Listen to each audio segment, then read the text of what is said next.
Are you searching for that voice of reason in these troubled times? Do some things just not make sense?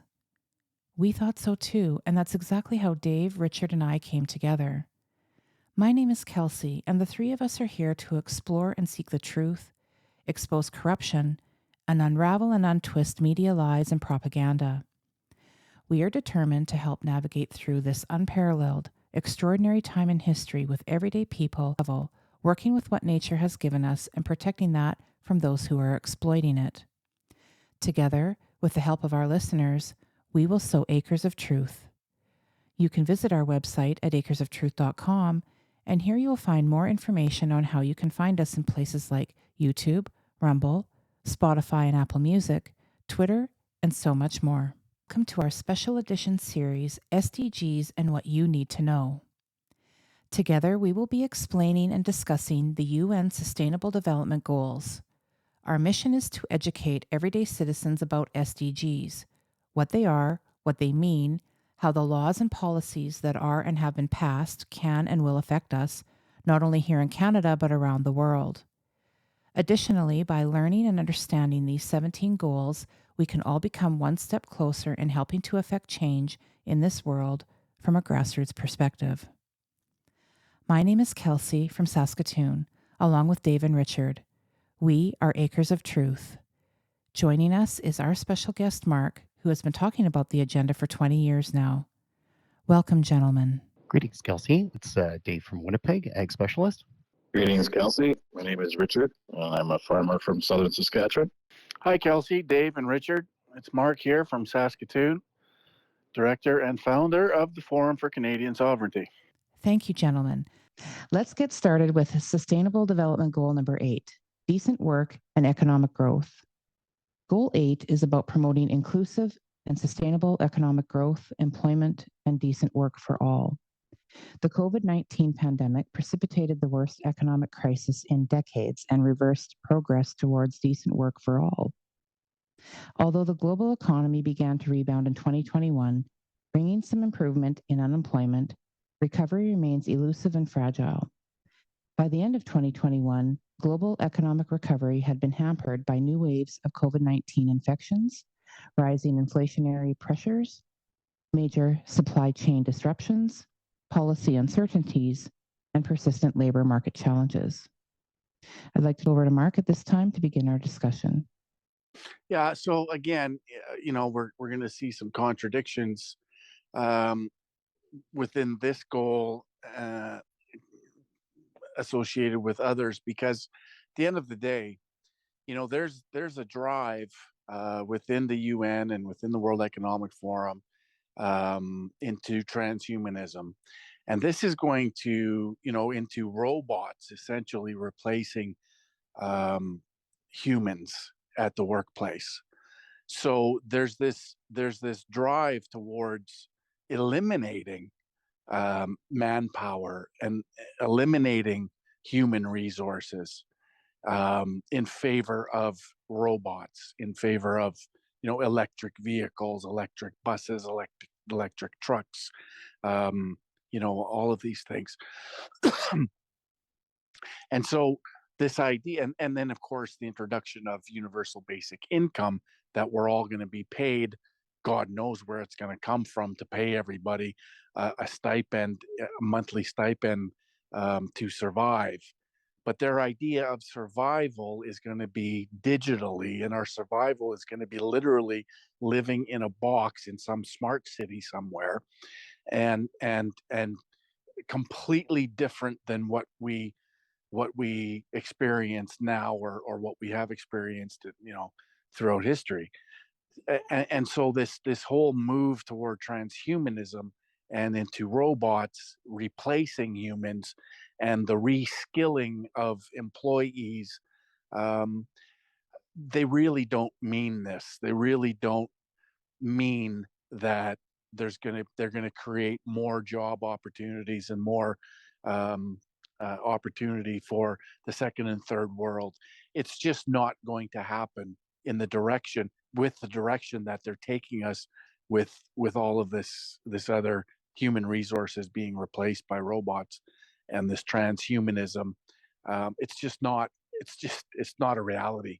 At the end of the day, we know the direction they're taking us, and we got to put the brakes on it, because if we truly want opportunity and we truly want, um, you know, equality around the world as far as employment opportunities and the ability to earn a living and to provide for families, well, then we're going to have to put a stop to all of this transhumanism and robotics and all of these other things that will just simply replace humans. And you know, there's something to be said of progress, but it depends if the progress is actually working in reverse, and that's what I see coming. So this idea that they want to create, you know, more opportunity for people to have employment and livelihoods is a farce compared to what the reality is that they're pushing.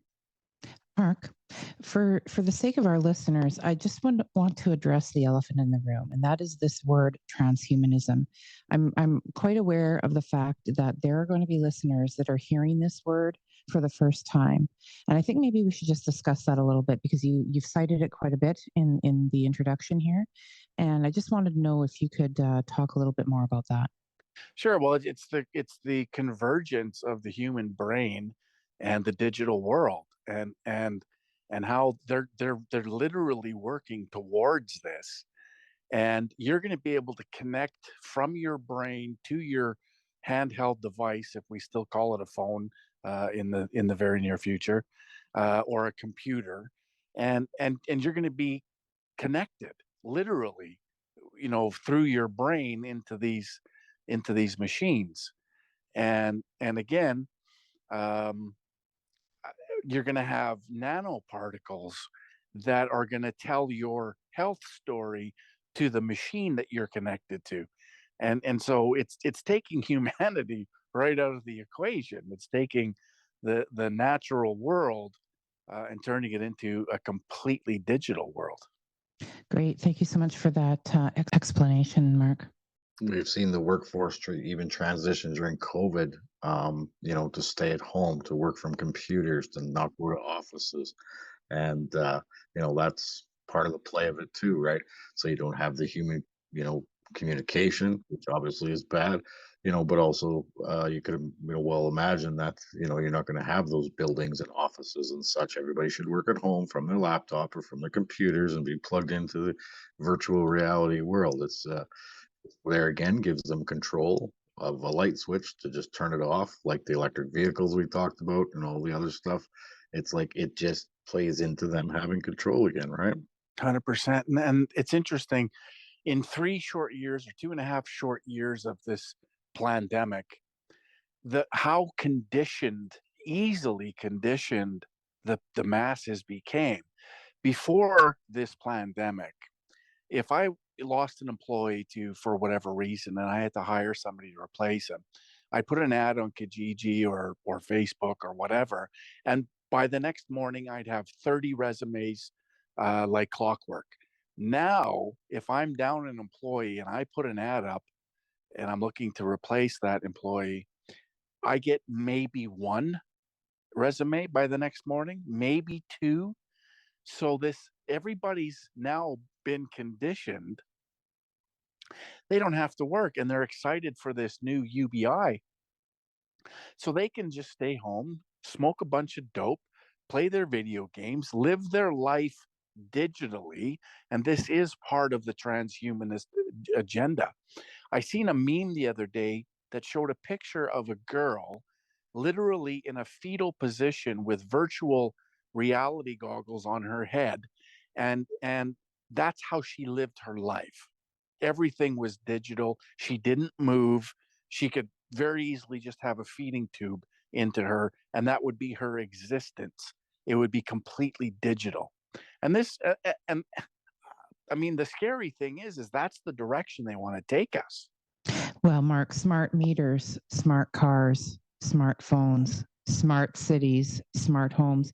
The word smart refers to self monitoring, analysis, and reporting technology. Smart everything.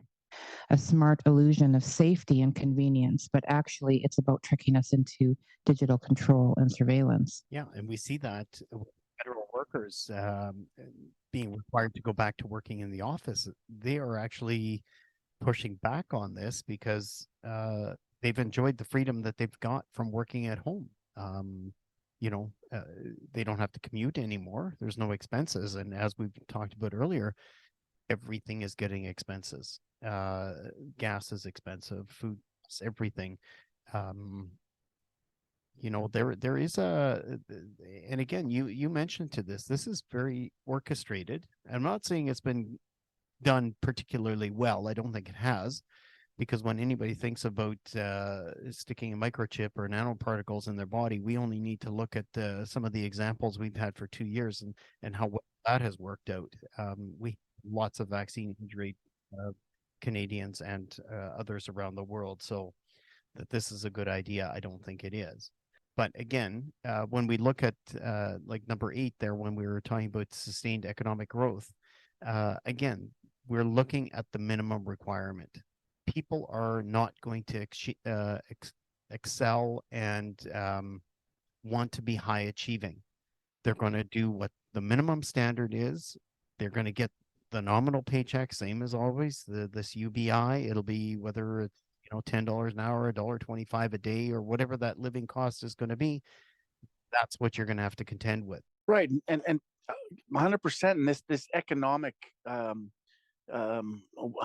do they phrase it? Sorry, the economic sustained economic growth. Sustained economic growth.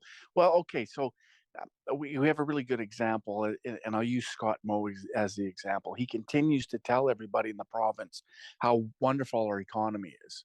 Well, the economy is only wonderful for multinational companies, big box stores that didn't suffer through the last 3 years. The last 3 years showed us how they respect and honor small to medium-sized business. They don't. And they would love to see those gone and just literally living in a world controlled by multinationals and this government private public partnerships that they like to talk about. Well, that's fascism. That's the corporation merging with the government to create more control. And I mean, all of these companies are tracking us with our purchases. They all know us. Every time we go anywhere, they want our postal code because they need to know and understand all of the marketing trends. So they follow us through our phone. They follow us through our bank cards. They follow us through our plastic Visa cards, and they learn. Your Scene Card rewards, your Shopper Optimum points, all of that is tracking you. Yeah, 100%. All of it's tracking, and they're all learning from us, and they know how to manipulate us through the algorithms that it's creating. So we're all moving into this digital realm, and it's really quite scary, to be quite honest. Yeah, it is. Well, and you think of not that I frequent fast food chains, but if I go into Tim Hortons and get a coffee, the first question I'm asked is, are you collecting points or do you have your app with you? And it's like, well, I don't have an app and I never will. But same goes to the McDonald's or whatever. They all want to know. It used to be they would greet you, hey, how are you doing? Now they're like, are you scanning points today? And it's like, well, no, I'm not scanning points. I'm paying cash, by the way. Like in section 8.8, I want to dive into that a little bit here, is the labor rights are going to be dictated by sex and by migrant status. God knows who's going to define by sex. And I'm guessing it's women and girls, because that's what we've heard in this model over and over again. By migrant status. So is one migrant going to have a higher status than perhaps a resident or a citizen? Who defines these rules, and how can we challenge them if we don't like them? There's no mechanism for that, as I can tell. And the other thing, section 8.1 or 8.10, where it talks about the number of banks per 100,000 people, that will be regulated. The number of ATMs per 100,000 people will be regulated. And every child 15 years or older will have access to mobile money and services or a bank account. So, to your point, to digital ID, digital tracking, from 15 years old on, you will be digital. Well, and digital currency too. I mean, everything is controlled. They can shut you off anything that you're doing. If you go against what they want, they'll just shut you off. You won't be able to move your car because it'll be electric and connected to the matrix. You can't leave your neighborhood because you'll be fined and tariffed. You can't move. You can't do what you need to do. It's just, it's a nightmare. And they believe it and they sell it as moving into utopia. Well, it's not utopia, it's dystopian. And it's not like getting an ankle bracelet where they're going to geo-track you at your house. This is going to be kind of what I see where a lot of these mysterious camps, lots of stuff that we've seen, around the Portage La Prairie area. Nobody knows what they are. Are they COVID concentration camps? Are they, what are they? And potentially down the road, I see these as, well, if you're not compliant, maybe 2 strikes, 3 strikes, you're out and you get removed from your family situation. I have an awful lot of questions and the answers don't seem to come easily. But what we see at other countries, it's like, oh, I know exactly what that is. I can put 2 and 2 together. That's a concentration camp. Sure, you've been misbehaving and you are going to pay a fine. You cannot be with your family and you have to work your fine off or wait your time out or whatever it happens to be. So I have a couple of things, gentlemen.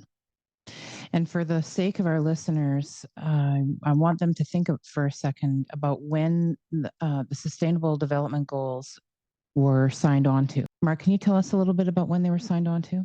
Yeah, so the first incarnation of this agenda was 8 goals, and that was back in 1992. It was first signed countries around the world.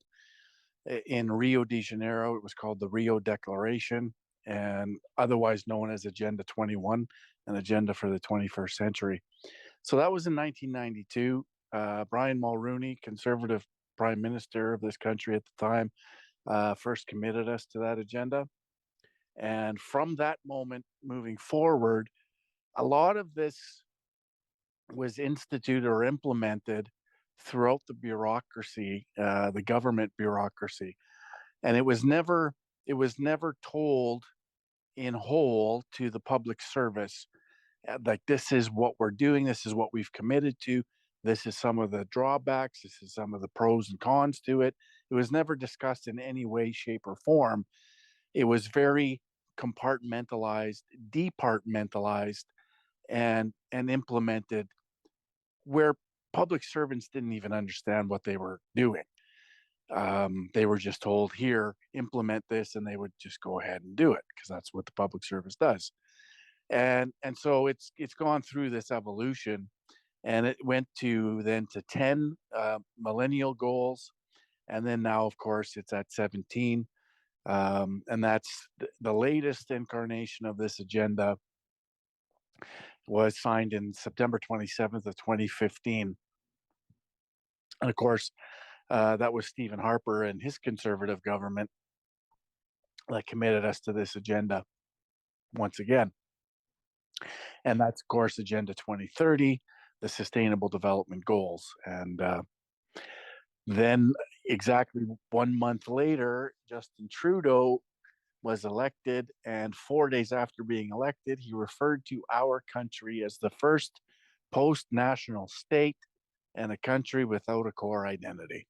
And all of that was signaling to his handlers at the UN and World Economic Forum that he is completely on board and will implement everything he needs to implement to achieve the goals of sustainable development in this country.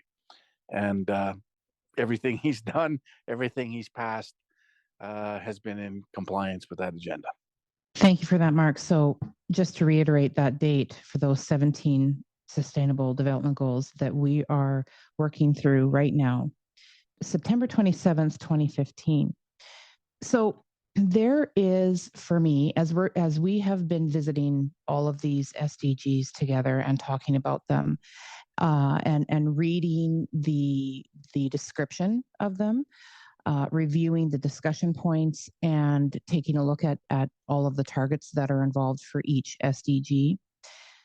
One of the common themes that we have seen in this is the COVID-19 narrative, the COVID-19 pandemic. So in 2015, these 17 Sustainable Development Goals, the agenda was signed on to, but most of these goals all refer to this pandemic.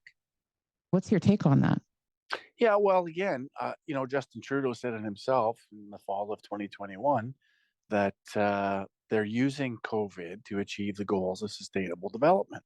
So this whole pandemic, and I'll continue to refer to it as a pandemic because that's exactly what it was, dating a decade ago when the Rockefeller Group put together a tabletop exercise in regards to pandemic and lockstep, and then of course there was Event 201 shortly before the start of this pandemic, and then of course Klaus Schwab, the World Economic Forum, writes his book COVID-19 and the Great Reset. So all of this is coordinated, it's all orchestrated, and it's all to socially engineer and condition the masses for what's to come in relation to this agenda and all of the changes that we would not normally accept. However, because of the experience of the pandemic, we've now seemed to accept the trampling of our rights and our freedoms and our way of life and our livelihoods. And so all of this was, as I said, social engineering and conditioning. It's all connected. It's all related to this. And we know this. They've said it themselves. They've completely told us that that's what COVID was. And again, the World Economic Forum and the UN formally partnered in June of 2019, 6 months before this pandemic was brought to us. And it's no coincidence. Now, having said that, the World Economic Forum and the UN Sustainable Development Agenda has always had a partnership. The same people that created this agenda or first conceptualized this agenda through the Club of Rome and Dennis Meadows and his input are the same people that created the World Economic Forum and tapped Klaus Schwab to go and create the World Economic Forum as a support mechanism for this agenda. And there's a lot of trigger words like transformative is something that Harper said on numerous occasions, and that Canadians would have to learn to accept less sovereignty in this globalized world. And all of these trigger words, transforming our world, it is very true, and they're telling the truth and they're being honest. This is what's coming, and we're going to transform and turn your world upside down. And so here we are. How is this flying over the heads of the general public? We see it, we hear it, we investigate it, we research it, and other people are hearing it, and then they hear us talk about it, or we try to talk about it with our families, our friends, our communities, and they look at us like we have two heads. So for our listeners, how do we help explain this to people and get them to do their own research? Well, and here's the thing. So let's just look at 1992 when Mulroney signed this. So after he signed it, did he send all of his MPs to go to a town hall in each of their ridings to explain to their constituents what exactly we just committed you all to, and what are some of the consequences? What's some of the detriments to all of this that we've agreed on your behalf? No, the answer is no. It's never happened. They've never done it. They've never openly talked about it. It's always been framed up until recently as a conspiracy theory.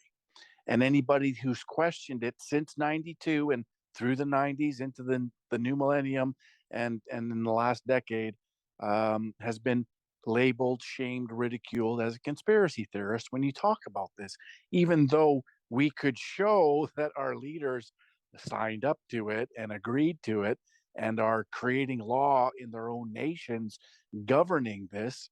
Um, it's just never. It's always been hidden.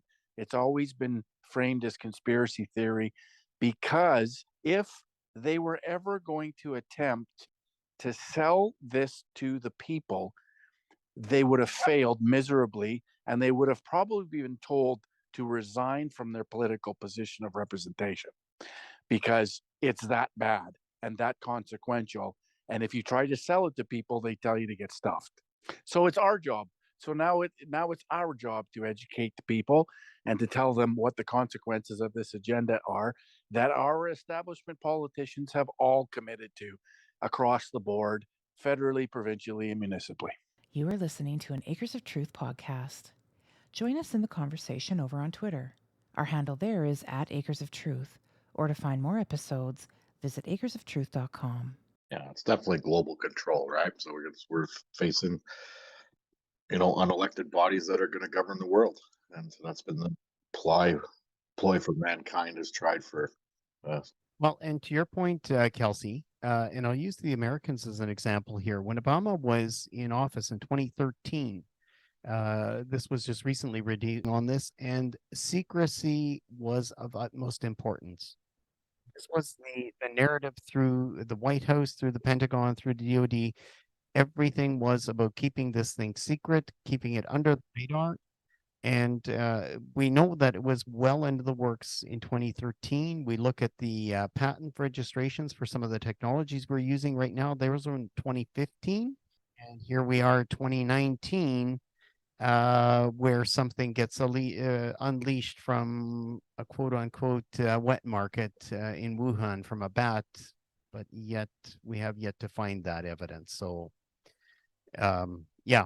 secrecy has been the order of the day, and manipulation, changing the laws, changing the language, so they're able to do and forward their agenda without pushback. And when they do get pushback, well, then they just whip out a piece of paper and a new law or a revision and say, well, no, we were well within our right to do it.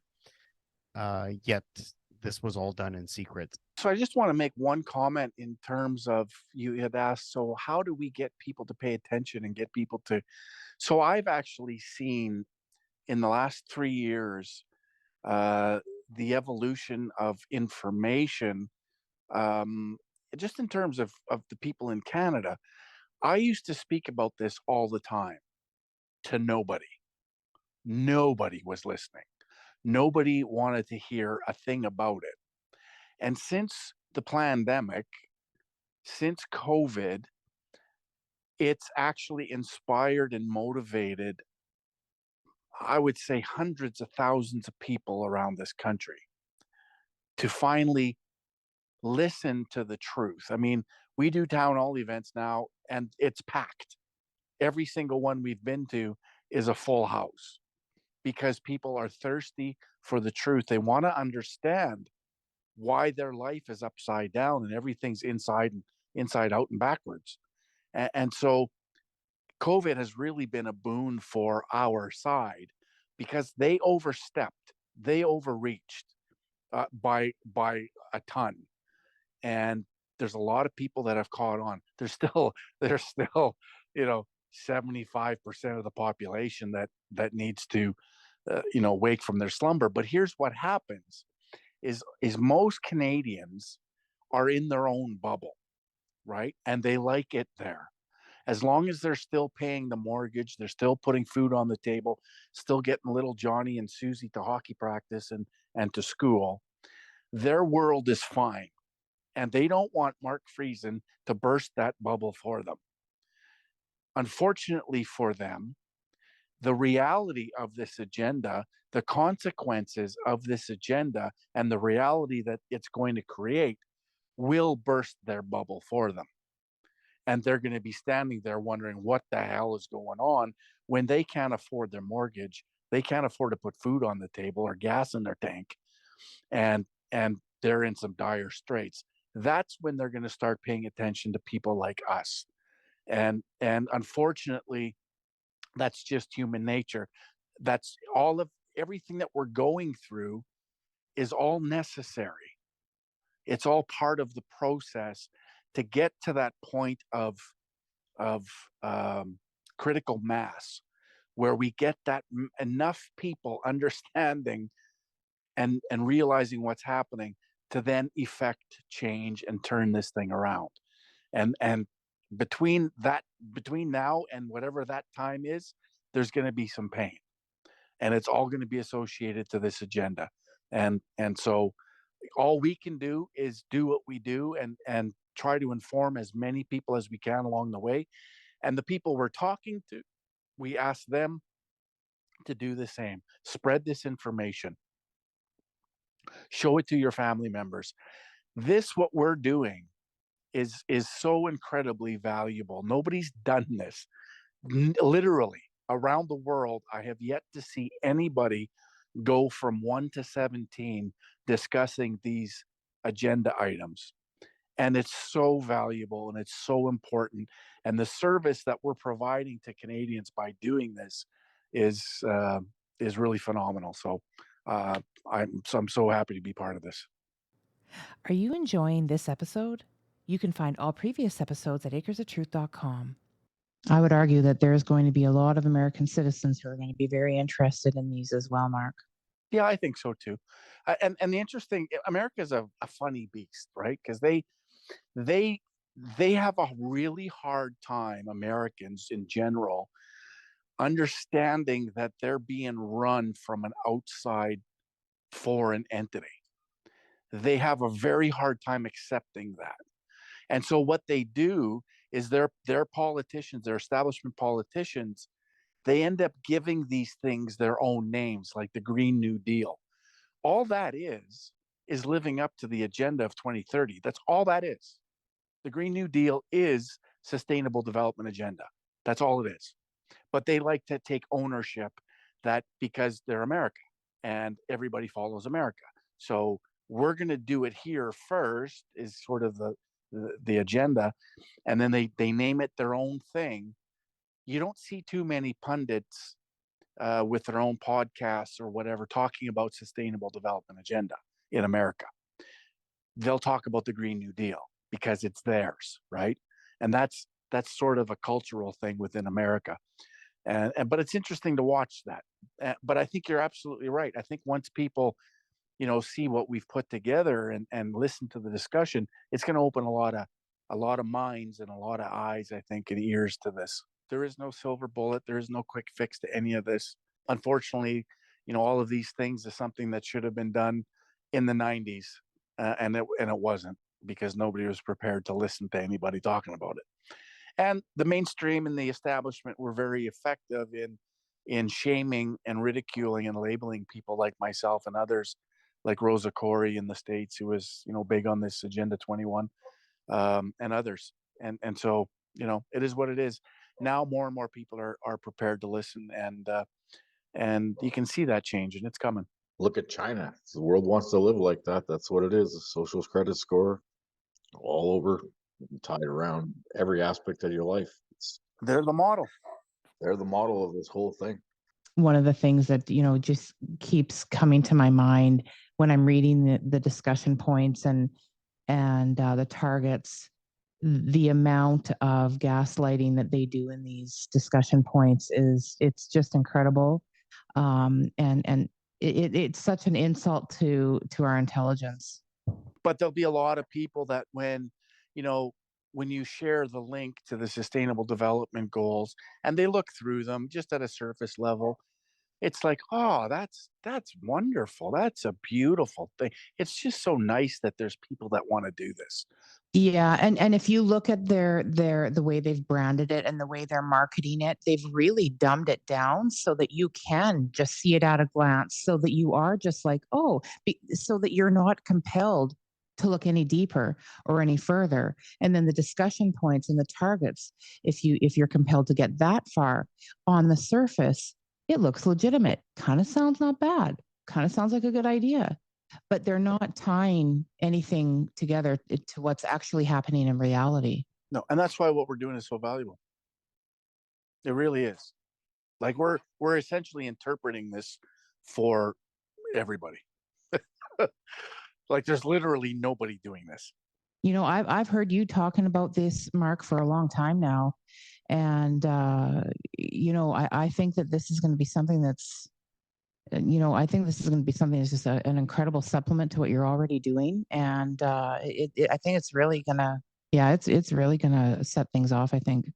Yeah, if people want to accept it and learn it. Thank you for joining our Acres of Truth podcast. Dave, Richard, and I invite you to join in the conversation with us over on Twitter. Our handle there is @AcresOfTruth. Stay tuned as more episodes are dropping weekly. That's a wrap, folks. You've been listening to an Acres of Truth special edition podcast series. We would like to thank you so much for joining us in this journey. If you found this episode valuable, please share it with others on your social media platforms. Be sure to check out our website, acresoftruth.com, for more information on other podcasts and where you can find them. Additionally, feel free to send your questions or comments to info@acresoftruth.com. Thanks again for listening.